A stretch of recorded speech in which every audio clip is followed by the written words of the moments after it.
The Justin Robert Young podcast is brought to you, as always, by patreon.com/JuRY.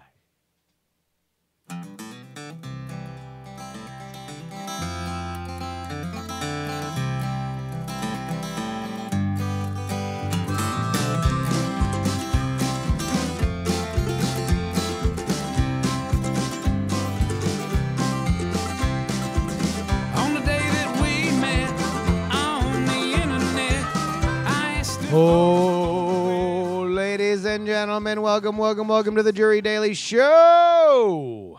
Happy to have you back. My name's Justin Robert Young. Let's get right into it, huh? A lot of you watch us on Twitch. That is twitch.tv.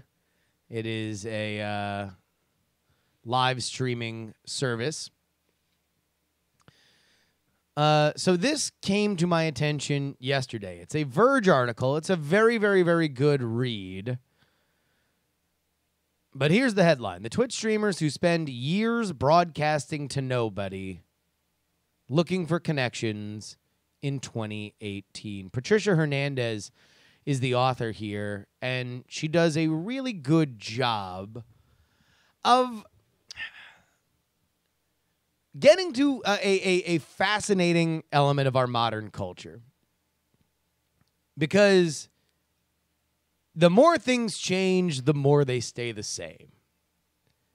So many people now are creating. You know, I was listening to a podcast from last week. It was Bill Simmons and Chuck Klosterman. And Chuck Klosterman made the point that everything that was said about MTV wound up being proven true. That it was going to wreck everybody's attention spans and they were going to get shorter. And while certainly longer form entertainment, well, I don't even want to say that. Pop culture became more bite-sized. But you could make the argument that now we're going in the opposite direction.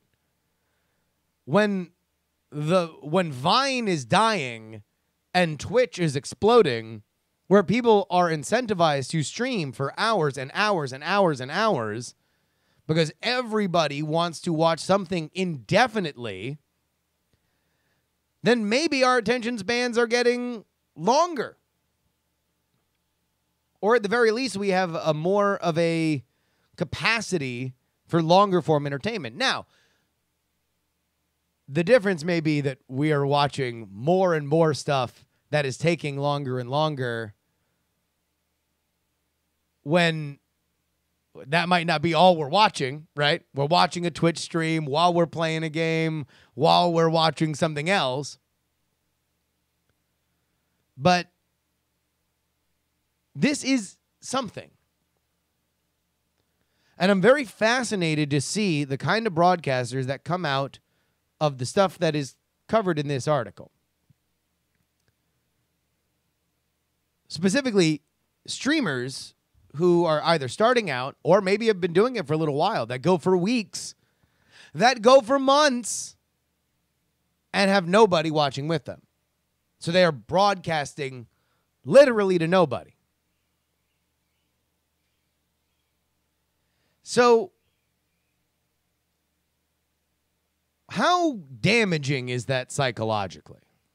Is kind of the largest point of this article. The idea that it's demoralizing, that you're putting forth effort and then you get no response. And man, did I resonate with this article, because I know that feel. Oh, everything that I did for the first 5 years.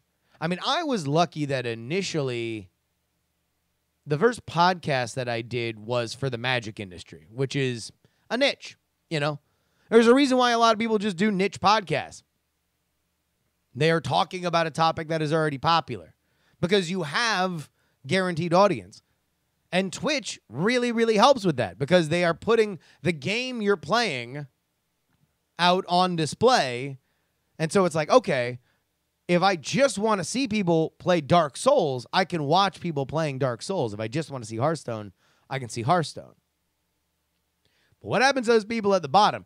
Theoretically, in a ever-expanding media landscape where you have anybody who wants to try this out doing it, you're going to have a lot of people that are doing it for nobody, which is simultaneously the most important lesson that you can learn and the worst lesson you can learn, right? Because it's not even like you have any feedback. In a lot of ways, it's almost ceremonial. Like you are, before you can become a great warrior, you have to go on a spirit quest. And you don't know how long that spirit quest is going to last. But it is meant to put you out there in the lonely desert so you see nothing more than your own self-conscience back at you. And you become more focused. You become more of a weapon. Because only it's some sort of bizarre peyote thing where at a certain point you see your true purpose in the empty chat room.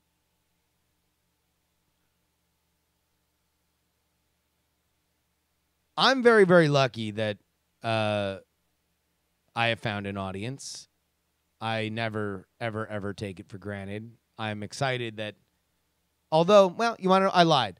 I do take it for granted sometimes. Anything that happens more than once becomes is at the risk of becoming normal. And I certainly have been in situations where it's like, not as many people showed up for my random braying. My random mule sounds that I make into the internet. Less than last month, more than last month. You know, you can let numbers drive you crazy. Here would be all I say, and this is my lesson to everybody. I gave a talk once at Dragon Con that nobody's listening to your podcast, and it's the best possible thing that could ever happen. Because very often with podcasts, people will be like, oh, I think I have a failure of a podcast. Well, how many people listen to it? 200.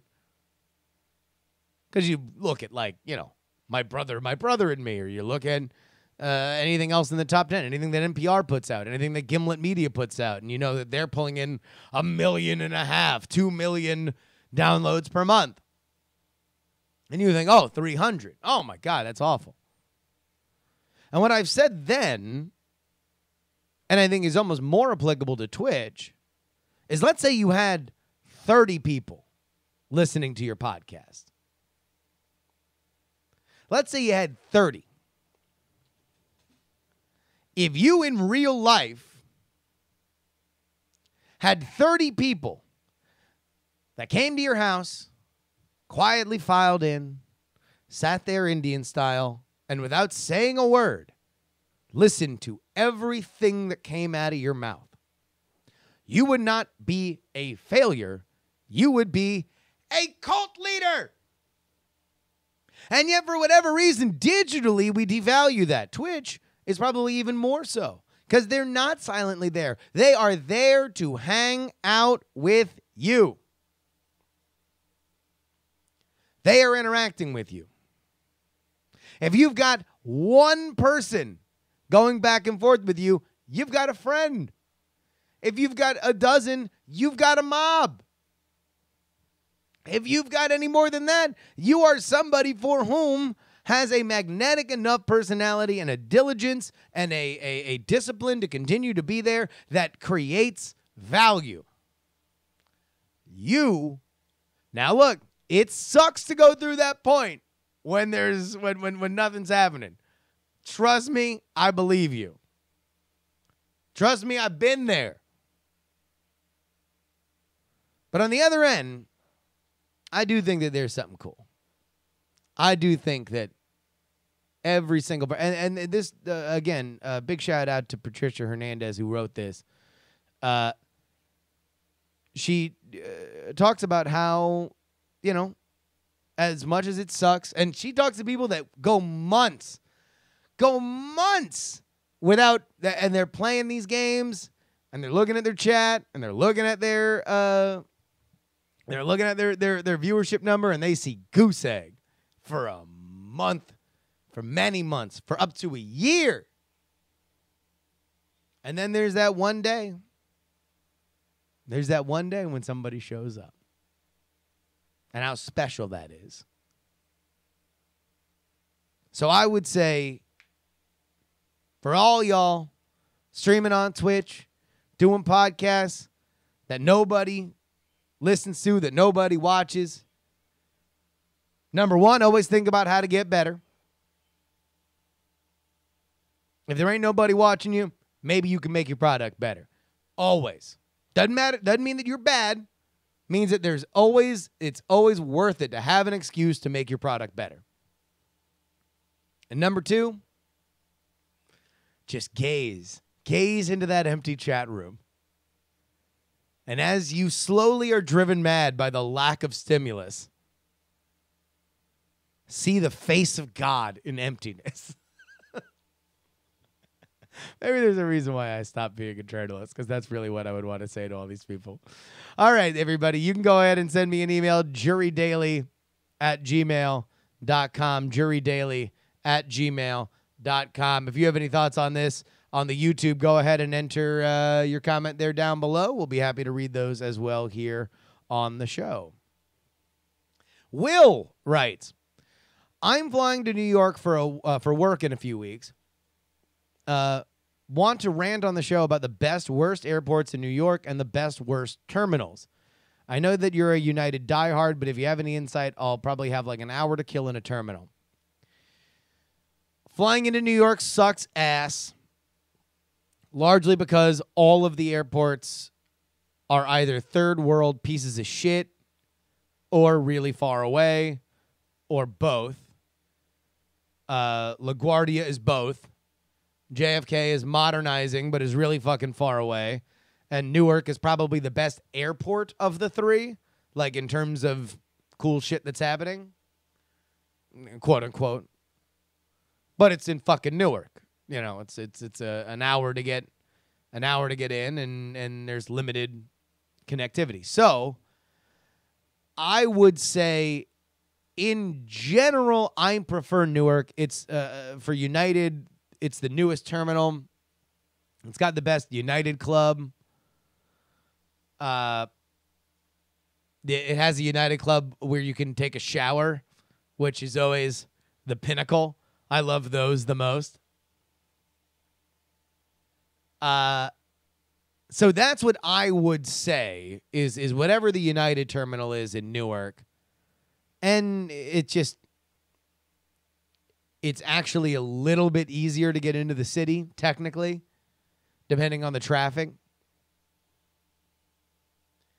But that's what I would say. If I'm going to rank them, LaGuardia is easily the fucking worst. LaGuardia is terrible.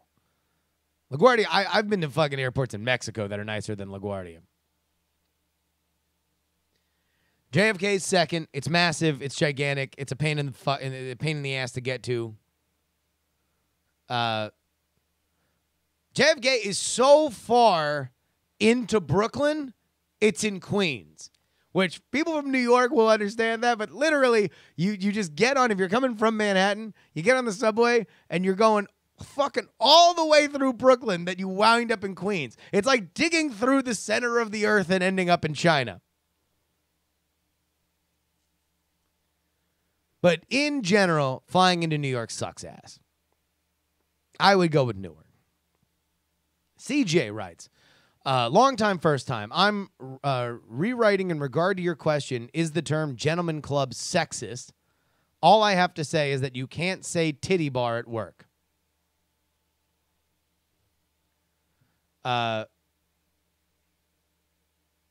So, yeah, I had made the claim that I don't think that it should be called gentlemen's clubs anymore, because I think that enjoying a titty bar is a multi-gender affair.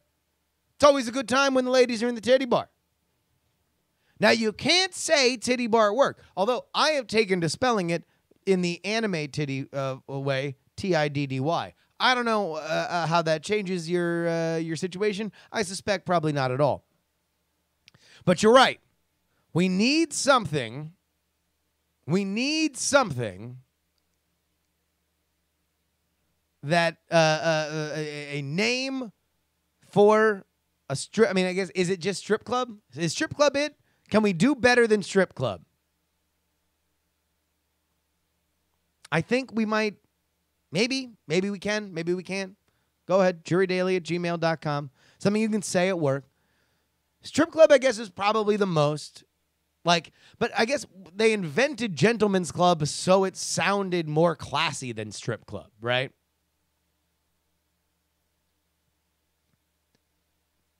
I don't know. Tim writes, my wife and I were listening to old CDs in the car, and Can't Fight the Moonlight by Leanne Rimes came on. While listening to the song, I realized that the chorus sounded very creepy/rapey, and that it probably would be inexcusable to be sung by a man. After looking at the rest of the lyrics, I think this still stands. At the very least, this is a stalker singing to their victim. I want to know if you feel the same way. I would be lying to you, friend, if I told you that I knew Can't Fight the Moonlight by Leanne Rimes by heart. So we will bring these lyrics up. Here we go. We'll just go right to the chorus. You can try to resist, to hide from my kiss, but you know that you can't fight the moonlight. Deep in the dark, you'll surrender your heart, but you know that you can't fight the moonlight. No, you can't fight it. It's gonna get to your heart. So I would say probably the biggest problematic area is you can try to resist, to hide from my kiss, but you can't fight the moonlight. I guess there is a little bit of a sinister element here to the idea that this has to happen in darkness, right? Here's what I want from you guys. Songs that are made very different if you swap the genders. Having a man sing the woman song, having the woman sing the man song. If there's any song that immediately pops to mind, it's like, oh, a dude could never sing this. Or a chick could never sing this. I think in general, music can be a little, a little genderless, or it's even more interesting when the opposite gender sings it. But I'd be curious. I'd be curious if you guys had any thoughts. JuRyDaily@gmail.com. Go ahead and leave a comment if you're watching the YouTube. That'll about wrap it up for us today, though.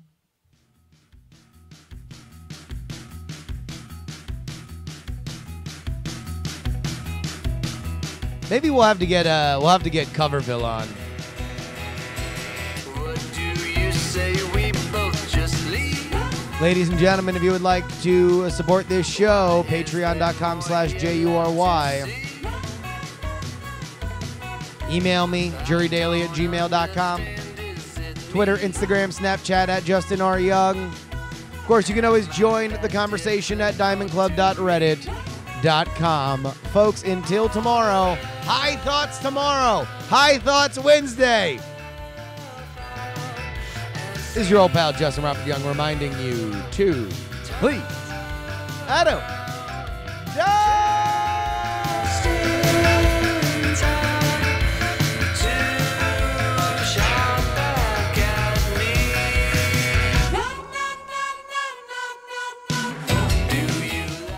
Diamond Club hopes you have enjoyed this program.